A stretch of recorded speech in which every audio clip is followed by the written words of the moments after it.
मेरा नाम नरसिंह ग्रेवाल है। मैं हरियाणा का रहने वाला हूं, रोहतक का।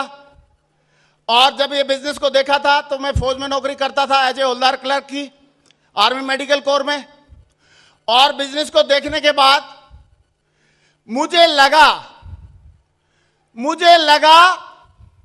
कि इसको करना चाहिए। और मैंने दो बातें सोची, अगर मैं इसको करता हूं तो क्या हो सकता है, नहीं करता हूं तो क्या हो सकता है। तो मैंने एक बंदे से सलाह ली। मैं बोला यार बिजनेस तो बढ़िया लग रहा है, ये इसको करना चाहिए कि नहीं करना चाहिए। उसने बोला साहब पैसे डूब सकते हैं, 8,000 का नुकसान हो सकता है।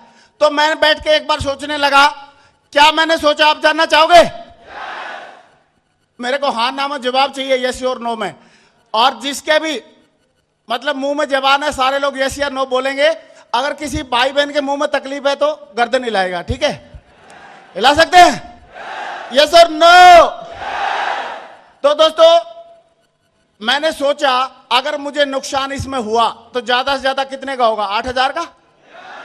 और अगर इसमें मान लो मैं सक्सेस हुआ, सफल हुआ, तो इसमें मैं करोड़पति बन सकता हूं, यस और नो?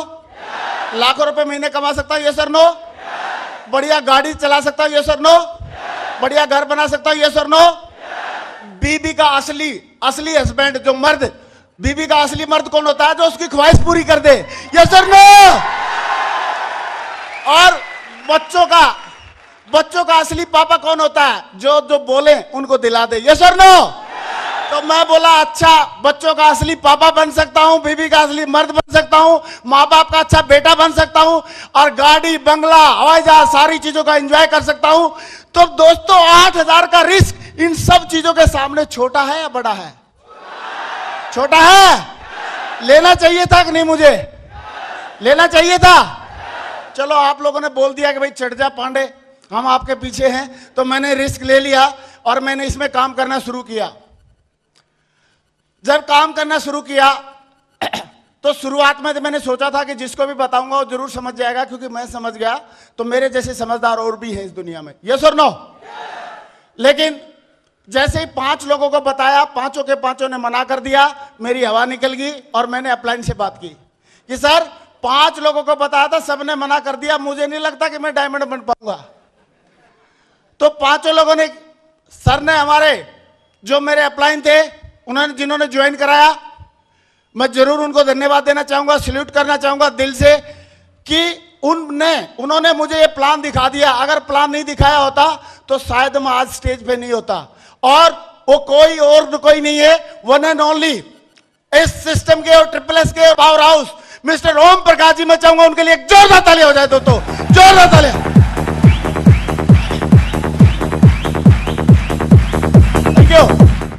Thank you. उन्होंने मेरे अप्लाई ने पूछा ग्रेवाल जी कितने को प्लान दिखाया? मैंने बोला सर 5। बोला क्या हुआ? 5 ने मना कर दिया सर। बोला आप ये बताओ इस दुनिया में कितने आदमी हैं? मैंने बोला सर 120 करोड़ होंगे लगभग। तो बोला 120 करोड़ में से 5 घटाओ, कितने बच गए? मैंने बोला अभी भी 120 करोड़। बोला क्यों? मैंने बोला इतनी देर में तो 5 नए पैदा हो गए होंगे, यस और नो? यस और नो? तो बोले आप घबराओ मत कि आदमी खत्म हो जाएंगे, जितने को तू दिखाएगा उससे ज्यादा नए प्रोडक्ट तैयार हो जाते हैं 2 मिनट में। सही है? तो चिंता नहीं करना बिल्कुल। और आप प्लान बताओ 2 लोगों को। मैंने बोला सर ज्वाइन नहीं करते तो क्या करूं? बोला उसको तेरा ठेका नहीं है, कोई ज्वाइन करता है नहीं करता है, तेरा काम है लोगों को प्लान दिखाना और लोगों का काम है हाँ या ना करना। बस तू एक ही बात कर ले दिल में कि आए तो बेस्ट नहीं तो नेक्स्ट, आए तो बेस्ट नहीं तो नेक्स्ट, आए तो बेस्ट नहीं तो नेक्स्ट, तो बेस्ट नहीं तो नेक्स्ट, तो डायमंड बच जाएगा साला, डायमंड बच जाएगा।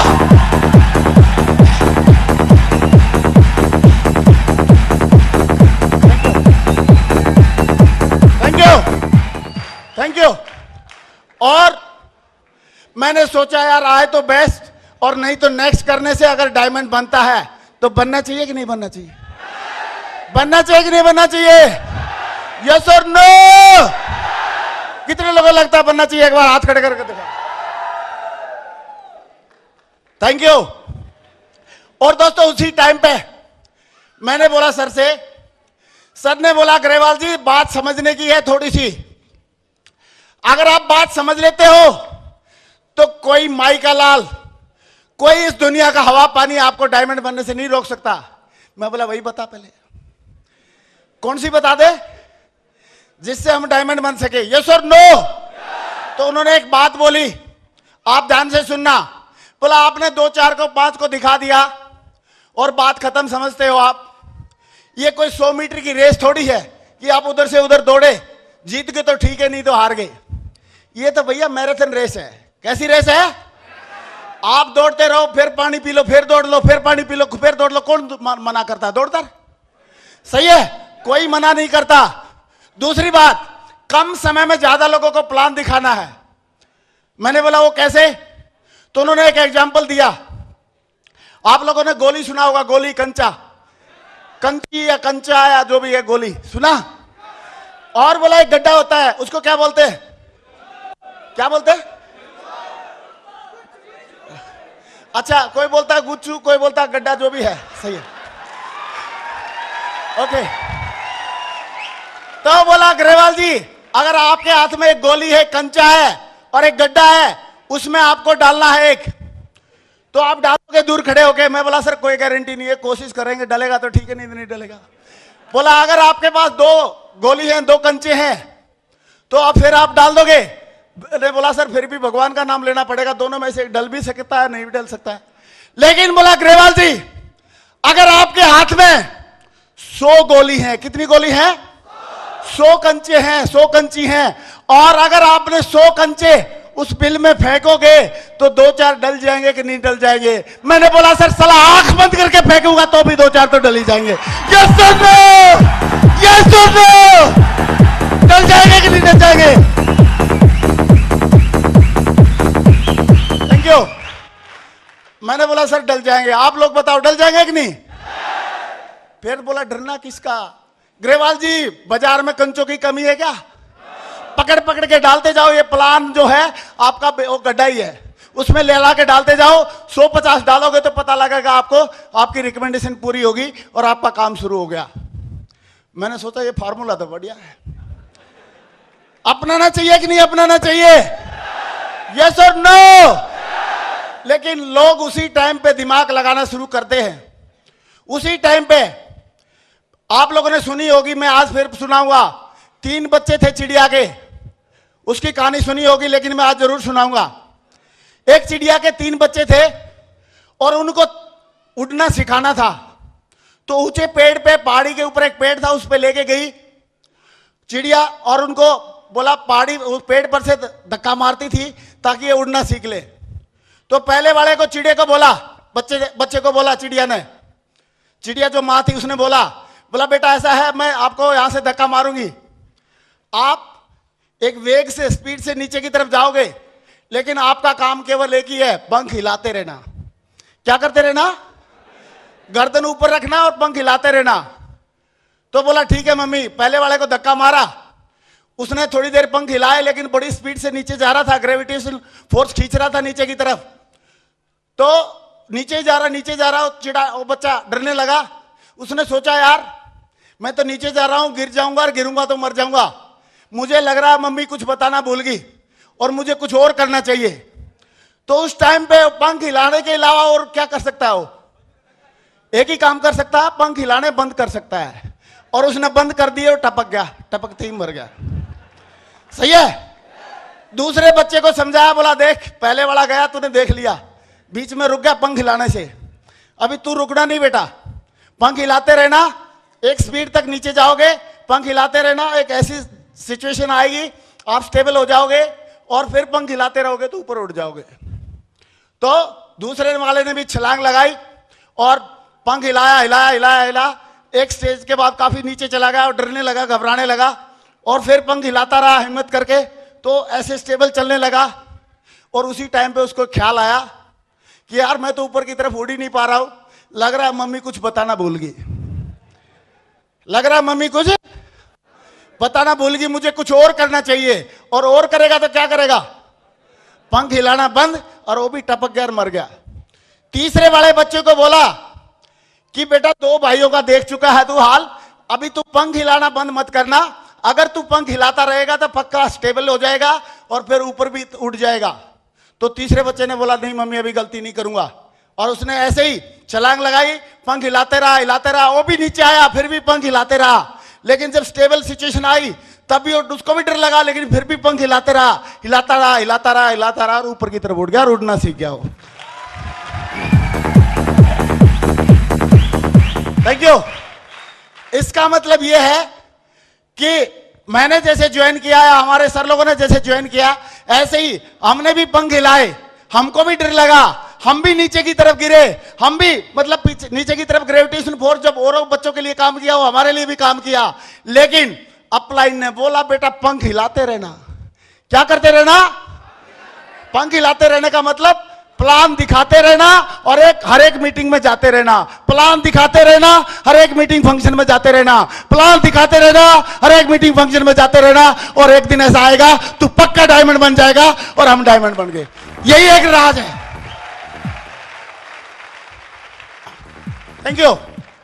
लेकिन दोस्तों हम लगे रहे, आगे आगे थोड़ा सा रिजल्ट निकलना शुरू हुआ। लेकिन जैसे ही रिजल्ट आपके निकलते हैं या किसी के भी निकलते हैं तो उसका फिर ग्रेविटेशन फोर्स काम करता है। मेरे साथ भी काम किया, क्योंकि पहले जमाना और था, अभी जमाना और है और ये जमाना बदलता रहता है। अभी मैंने जैसे ही मुझे 2 डीडी मिले एक दिन, उसी दिन मैं बैंक में गया, डीडी बनाने के लिए मैंने फॉर्म भर के दे दिया और पैसे दे दिए। उसने ठप्पा मारकर रसीद दे दी और मेरी तरफ देख के बैंक के उस कैशियर ने बोला, क्योंकि मैं ड्रेस में था, बोला भाई साहब देखने में शरीफ लग रहे हो, फौजी आदमी हो, खुद तो फंस गए, दूसरों को क्यों फंसा रहे हो? मैंने सोचा यार ये तो बड़ा उल्टा काम हो गया, गलती होगी। मुझे ये भी अक्ल नहीं थी, मुझे ये भी नहीं मालूम था कि डीडी कैंसिल हो सकता है। लेकिन मैं तुरंत लुटा पिटा हुआ सा महसूस करके माथे पे पसीना आ गया और मुझे पीला पीला दिखाई देने लगा और मैं नीचे की तरफ आया। और जब ऐसी सिचुएशन किसी के साथ हो तो उसको उस समय पे कौन याद आता है? अपलाइन? यस और नो? तो दोस्तों मैं आया और मैं नीचे आके अपने अपलाइन को फोन लगाया। मेरे अपलाइन उस टाइम पे जबलपुर में थे, ओम प्रकाश जी, मिस्टर ओम प्रकाश जी। तो मैंने फोन लगाया तो उन्होंने फोन उठाया, बोला हाँ ग्रेवाल जी। मैंने बोला सर ग्रेवाल बोल रहा हूँ आगरा से। बोला हाँ ग्रेवाल जी। मैंने बोला सर 2 डीडी बैंक में बनाने के लिए आया हुआ था। बोला वेरी गुड, कांग्रेचुलेशन, बहुत बढ़िया। मैं बोला आगे तो सुनो। बैंक वाले भाई साहब ने ऐसे ऐसे बोला है। अरे बोला ग्रेवाल जी कुछ नहीं होता ऐसे बोलने से। ऐसे बोला था लोगों ने राइट बंधुओं को कि हवाई जहाज नहीं बनेगा, आज लोहे का हवाई जहाज उड़ता है कि नहीं? यस और नो? ऐसे ही बोला था लोगों ने थॉमस एडिसन को कि बिजली नहीं बनेगी, आज बिजली है कि नहीं? यस और नो? और बोला ऐसे ही बोला था राजीव सर को कि ये नेटवर्किंग नहीं चलेगी, आज वो इसमें डायमंड है कि नहीं? यस और नो? और ऐसे ही बोला था जैन साहब को। और बोला लोग तो ऐसे ही बोलते रहते हैं। बोला ऐसे ही मुझे भी बोला था, लेकिन मैं भी डायमंड बनने वाला हूं। और ग्रेवाल जी लिखवा के ले लो, अगर लोग आपको ऐसे बोलते रहेंगे और आप फिर भी डटे रहेंगे तो आप भी एक दिन डायमंड बन जाओगे, एक दिन आप भी डायमंड बन जाओगे। Thank you, thank you. लेकिन दोस्तों बताते हैं कि ठोकर खाने से, सॉरी, काजू खाने से अकल नहीं आती, ठोकर खाने से अकल आती है। यस और नो? मेरे को झटका लगा था और ये बात मेरे को बड़ी बड़ी दिखने लगी, मेरे को समझ में नहीं आई। क्यों नहीं आई? क्योंकि मेरा बहुत ज्यादा कोई नॉलेज का बैकग्राउंड नहीं था। एक तो करेला, ऊपर से नीम चढ़ा, एक तो मैं फौजी, ऊपर से जाट। समझ में आएगी बात? नहीं आई। मैंने बोला सर सिंपल भाषा में अगर आप समझा सकते हो तो आप समझा दो, अदरवाइज कोई बात नहीं है, आपकी हमारी नमस्ते। तो उन्होंने एक बात बोली। क्या बात बोली आप जानना चाहोगे? उन्होंने एक बात बोली कि ग्रेवाल जी आप ये बताओ उस बैंक वाले भाई साहब को 1 नंबर का व्हाइट मनी 1 महीने में कितना तनख्वाह मिलता होगा? मैंने बोला सर 10-11 हजार रुपए महीना, 2003 की बात है। और बोला जो हमारे आदर्श हैं, जिनको देख के हम काम कर रहे हैं, जो हमारे मेंटर हैं, उनको कितना मिल रहा होगा 1 नंबर का व्हाइट मनी 1 महीने में कितना मिल रहा होगा? मैंने बोला सर 10-11 लाख रुपए महीना। बोला एक आदमी को 1 नंबर का व्हाइट मनी 10-11 हजार रुपए महीने मिलता है और एक आदमी को 1 नंबर का व्हाइट मनी 10-11 लाख रुपए महीने मिलता है। कौन ज्यादा समझदार है, 1000 वाला या लाख वाला? दोबारा सारे लोग बोलेंगे 1000 वाला या लाख वाला? मैं भी आप लोगों की तरह ना लालच में आ गया। मैंने बोला सर लाख वाला ज्यादा समझदार है। कौन समझदार है? तो उसी टाइम पे उन्होंने एक बात बोली कि ग्रेवाल जी, जिंदगी आपकी है, फैसला भी आपको लेना पड़ेगा, लेकिन मैं लिख के देता हूं कि आप अगर 1000 वाले की मानोगे तो 1000 वाले रह जाओगे, और 1,00,000 वाले की मानोगे तो 1,00,000 वाले बन जाओगे। जिंदगी आपकी है, फैसला आपका है। क्या आप करना चाहते हो, जो कर लो।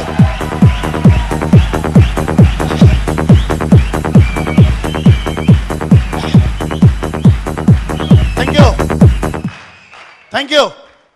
लेकिन दोस्तों, थैंक्स टू गॉड और थैंक्स टू सिस्टम कि उस टाइम पे मेरे दिमाग में बात आई कि यार 1000 वाले की मानूंगा तो 1000 वाला रहूंगा, और 1,00,000 वाले की मानूंगा तो 1,00,000 वाला हो जाऊंगा।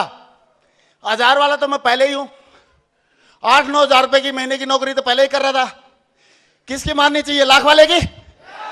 और मैंने 1,00,000 वाले की मानने का डिसीजन लिया और इसमें काम करता रहा। Thanks to success support system, thanks to मेरे great upline mister Rajiv Chaturvedi sir, mister Sanjay Jain ji, Om Prakash ji, इन लोगों की आशीर्वाद से, कंपनी की वजह से और हमारी टीम के एक एक टाइगर की वजह से आज ये नरसिंह ग्रेवाल इसी सिस्टम से एक महीने में 8,000 रुपए महीना नहीं कमाता, कम से कम आज की डेट में 13 से 14 लाख रुपए महीने कमाता है। 13 से 14 लाख रुपए महीने कमाता है।